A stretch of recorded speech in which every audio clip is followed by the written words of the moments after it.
Aberration has always been a standout map in Ark, known for its luscious caves, deep underground zones, and unique challenges.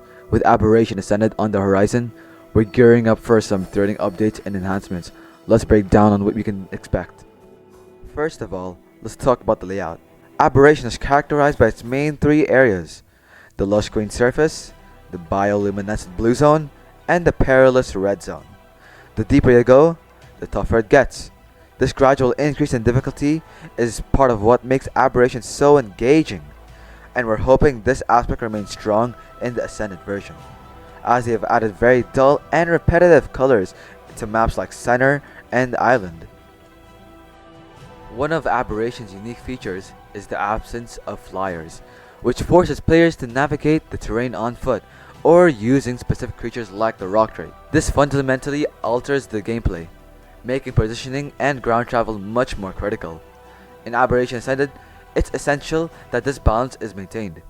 There have been hints of new creatures, but it's vital they don't upset the game's existing dynamics.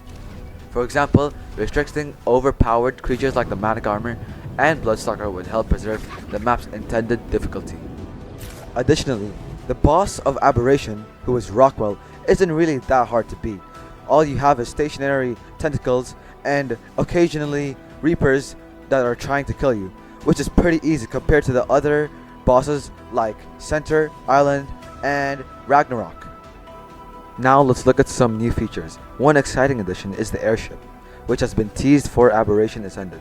While it appears to be a single-person vehicle, there's potential for it to be a balance to fit the Aberration environment seamlessly. One of the most anticipated additions is the Yearling, a bird-like creature that's set to debut in Aberration Ascended. Here's what we know about it. The Yearling is not just any creature, it's tameable and rideable, which will add a new dimension to your gameplay. Here's what makes it stand out. First of all, it has some unique abilities. The Yearling can cling to walls and glide short distances, which will be handy for navigating tricky terrain. Its feathers can also be used in combat, allowing it to shoot a spray of barbed feathers at enemies.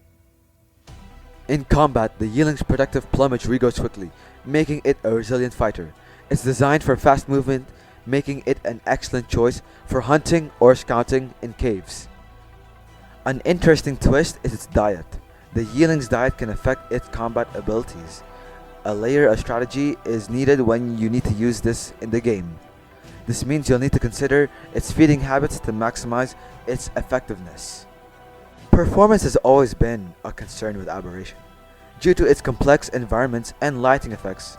Thankfully, Unreal Engine 5.4 brings a 20% performance boost across all platforms, and enhanced memory management to reduce hitching and stalling, and better lumen results for improved long-range graphics rendering.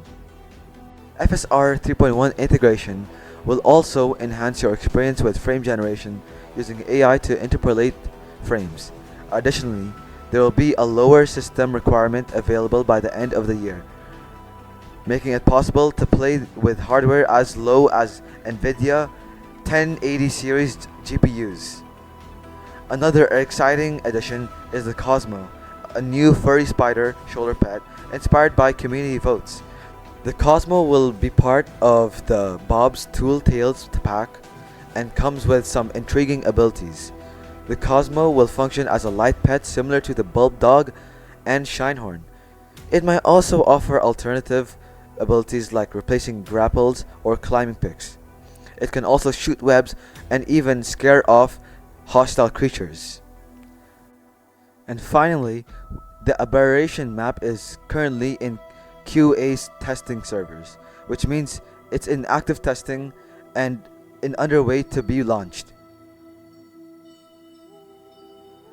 These updates promise to bring fresh and exciting changes to Aberration, enhancing both performance and gameplay.